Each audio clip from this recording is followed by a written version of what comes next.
Why wait to see if you'll get something you like this Valentine's Day when you can go to BlueNile.com and find something you'll love? Whether you're looking to treat yourself to a little winter sparkle or show a galentine how much you appreciate them, Blue Nile offers a wide selection of high-quality designs, expert guidance, and free 30-day returns for the ultimate peace of mind. You can even design your own jewelry. Right now, save up to 50% at BlueNile.com. That's BlueNile.com.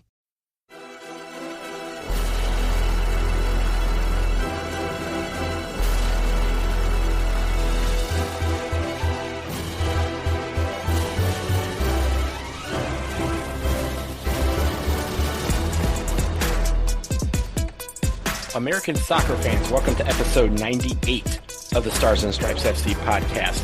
Donald Wine here, manager of Stars and Stripes FC, your source for all things U.S. national teams, the players that comprise them, and everything else surrounding the game of soccer in America. We are here. I am in Dallas, Fort Worth in the Metroplex, where we are here tonight as we record on Wednesday, February 22nd, 2023. The She Believes Cup will meet its conclusion this evening when the United States women's national team takes on Brazil. Currently, the U.S. has 2 wins, 1-0 win over Japan and a 2-0 win over Canada. We will discuss the rest of what happens with She Believes Cup after later on this week. Obviously, we want to get through the game tonight. It should be a great match. Brazil is going to be a very competitive team to play against for the United States women's national team. So we will talk about all that later on this week. Today's episode, I wanted to discuss some Black American soccer history stories that I've written over the years that have been some favorites of mine, or also some ones that were super important to learn about. And we did this a couple weeks ago with some of the international Black history stories that we've done. And in the course of Black History Month, most people like to focus in on the American history, and that's fine. But I've also decided, for soccer history, all of it's important. And I wanted to separate the two because I think focusing in on the American soccer history that involves Black athletes. Obviously, we are an American soccer podcast. We're an American soccer website. I wanted to make sure people kind of got a grasp of some of the stories that I've written over the years that I've thoroughly enjoyed or also thought was super important. So I want to start with a couple of matriarchs in a way, Kim Crabbe and Sandi Gordon. Kim Crabbe was the first Black woman who was called into a camp for the United States women's national team, and followed that up about a year later with Sandi Gordon becoming the first Black woman to receive a U.S. women's national team cap. These two women, first of all, are trailblazers in every sense of the word, but they also, I think the problem with American soccer history is that we don't know it all, and that we don't have the people who have been, commissioned to kind of get into some of these stories and understand that we need to know about them. I didn't know who Kim Crabbe or Sandi Gordon was until I started writing this story a couple of years ago. And it's a shame necessarily for me, myself, because I should know that history, but it's also a shame for all of American soccer fans because we all should know that history. We all should understand the struggles that Black women have had to go through in this country to get on the soccer field and also to finally make it up the ranks to the U.S. women's national team. I feel like we're kind of fortunate in a way that, so many of our current up and coming American soccer stars are Black, and they've kind of, finally been able to ride the path that women like Kim Crabbe and Sandi Gordon have blazed for them. But it shouldn't have taken this long. And I think, the fact that it was those two, and then, if you think about some of the ones over the course of history that we know about, Brianna Scurry, Danielle Slayton, Denisha Adams, Shannon Box, Crystal Dunn now, Kristen Press now. But it's taken a long time to get to the point where we can look and see all of these Black women thriving on the international stage and getting that opportunity and that platform to do so. So I thought those two stories, there were two separate stories that I wrote a couple of years ago that I thought were super important because, again, we can't know where we're going until we know where we've been and how hard it has been to get to this point. And Kim Crabbe, who still is involved in soccer today, Sandi Gordon, who, again, the first Black woman to receive a women's national team cap, they need to be honored for the trailblazers that they are. They need to be honored for setting the trend and also stepping into a world and not knowing what the response was going to be. And I'm really glad that they're getting their flowers, so to speak, now more than ever. But I think it's something that we need to continue to do with these two women. The next story I wanted to talk about was a interview that I actually did in my first year of doing this series, and it was with Desmond Armstrong. Desmond Armstrong was one of the first Black men on the U.S. men's national team, first African-American men, I should say. And he was the first one to represent the United States at a World Cup in the starting lineup in 1990. He discussed coming up through the ranks with the men's national team and how he kind of had to figure out his own path because U.S. Soccer were promoting the stars of that team. And of course, the stars, guys like he mentioned John Harkes, Tab Ramos, Tony Meola, all guys that we consider legends of the game. And it felt like to him that U.S. Soccer was helping them get opportunities outside the country to play. And he had to rely on his network. And his network took him to Brazil, where he became the first American to play in Brazil when he signed with Santos. And kind of the underlying story behind that was Santos, obviously the biggest legend that Santos has ever had, one of the biggest legends that world soccer's ever had was Pelé. And Pelé played for Santos. He then left Santos to come to the United States to play for the New York Cosmos in the old NASL. But that was the only team outside of Santos that he ever played for. So for an American, an African-American to come from the United States to play for Santos was kind of a full circle, so to speak, with that team. And it was interesting that he discussed his time at Santos and how he ended up in Brazil. It's a fascinating interview. Definitely encourage you to check that out.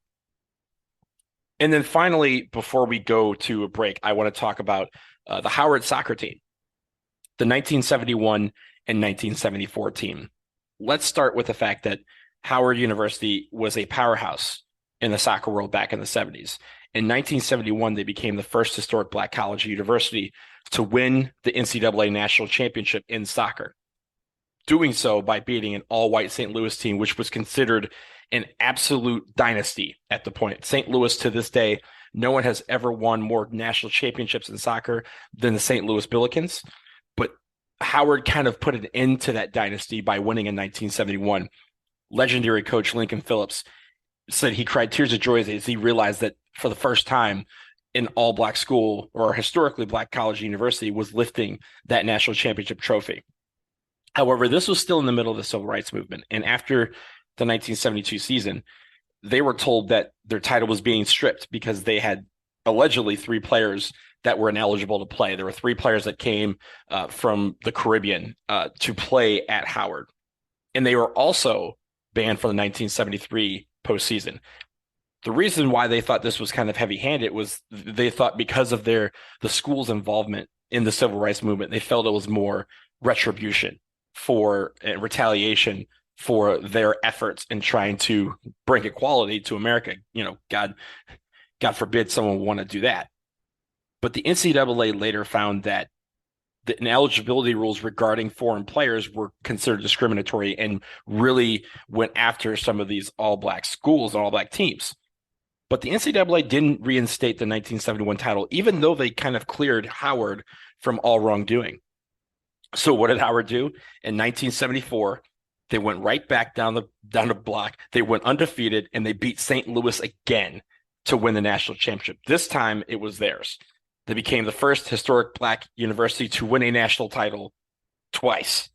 And in the process, they ended St. Louis's dynasty. St. Louis has not returned or not won a national championship or even returned to the national championship since Howard beat them in 1974. So the Howard team, again, one that was kind of under the radar. A lot of people did not know about that history of that team. It's now starting to come out and starting to be talked about once again. We had the stories of Pelé visiting the team after they won a national championship back in the 70s, again, when he was playing with the New York Cosmos.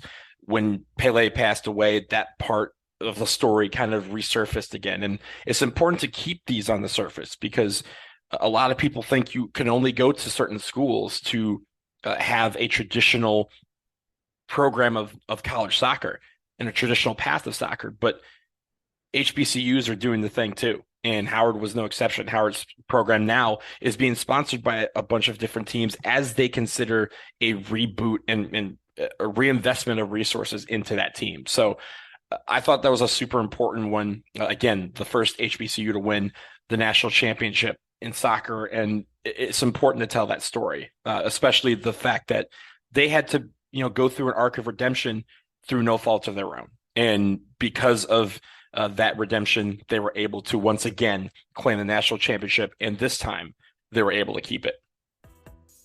Let's pause here for a break. We have more Black American soccer history stories to share right after this.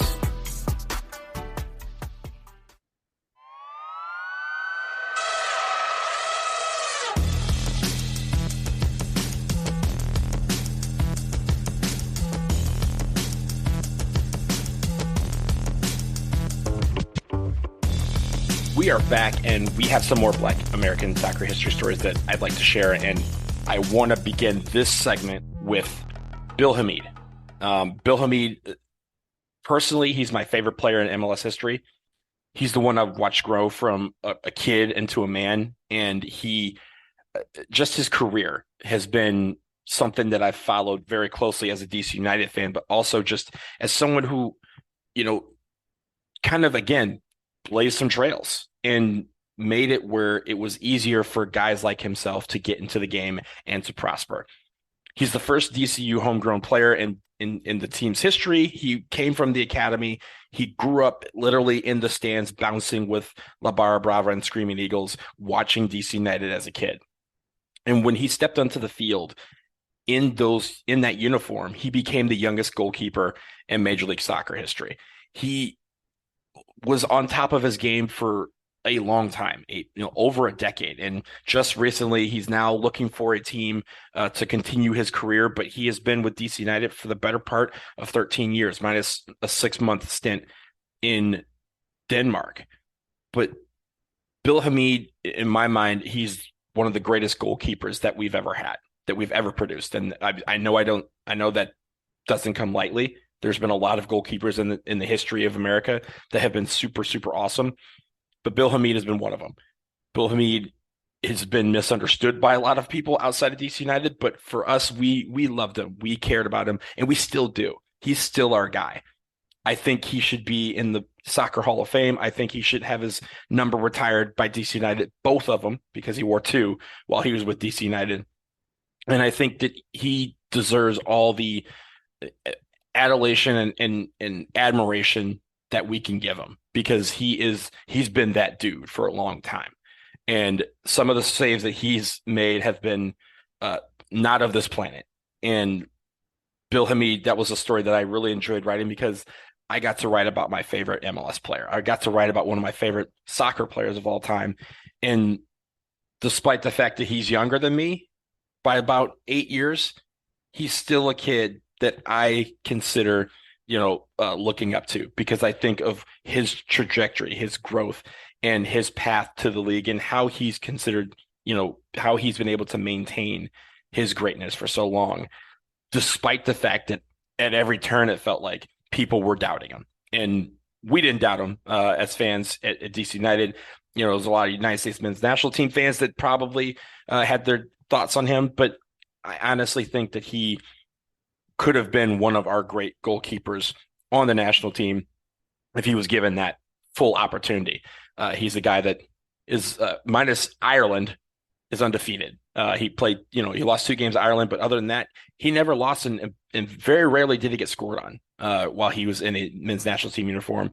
And that was our guy, and he still is. So Bill, I don't know if Bill even listens to this, but if Bill is, he knows what I feel about him. He knows he's one of my soccer heroes, and he will always be, even though, again, he's a guy who is younger than me. I will continue to look up to him. So that's a story. Definitely check that out. Again, all of these stories are on the Black History Month hub over at Stars and Stripes FC, and you can read about any of these as you go along.